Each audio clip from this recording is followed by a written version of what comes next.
Hi, we're back again with Scholar and Sage, and we're going to talk about two game concepts, and that are character supply and character command.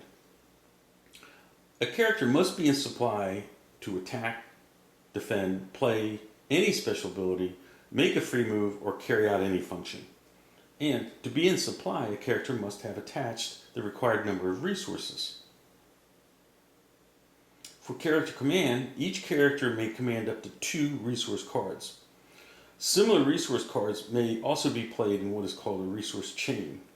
A resource chain is created when similar resource cards are played together and are partially overlaid to the same character card. And we'll give you an example here shortly. A resource chain also allows a player to commit multiple resources to a character while staying within the character command rule. So we have here an example, and it's in the rules, and we're just going to zero in on it. If I can get it to work. There we go. Hang in there. Whoop. A little bit too much.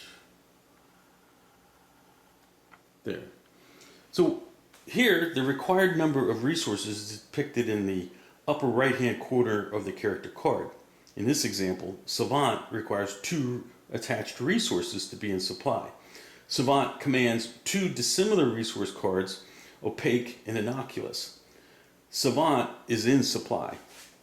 Now, I just want to point out that while these are 2 dissimilar resource cards, there's no harm in having Opaque card here and say an ambiguous card here. They could be similar. It's just it's better for the game, for when you're playing, to have them dissimilar, because then you can build your resource chain. And a resource chain is nothing other than similar resource cards that are similar in definition. And we're going to give you an example right here. So we have here a mock-up of the game board, and we've already played Savant, and it's in supply, and it can attack or defend. Now, let's back out. There's our game board. So we have our treasury here off to the left. We have our resources or resource area off to the right. And they can be on either side. They both can be on one side. It's wherever the player in the room of the area of the table that it allows it. Now we also have our player hand here. And in this case, we have 5 cards in it, and that's your maximum. And this is just an example. You could have less cards.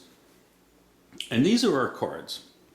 And so it's our action phase, and we're looking and we're saying, okay, what are we going to play here? And we have Behemoth, and Behemoth is a behemoth, and it's a very powerful card. And since we have a wealth in our hand, Behemoth costs 2 wealth to put onto the board. We're going to expend. We're going to play the wealth card down to our treasury, and these 2 are going to go into the discard pile, which we're just going to set out further out there. And so now Behemoth goes to the table, and Behemoth, it's unsupplied at this point, and it's still your action phase. But over to the right-hand side, we have 3 resource cards. And what we want to do is, since they're in the resource area, we can play these to Behemoth during our action phase. So we have Didactic, which is a 2 resource.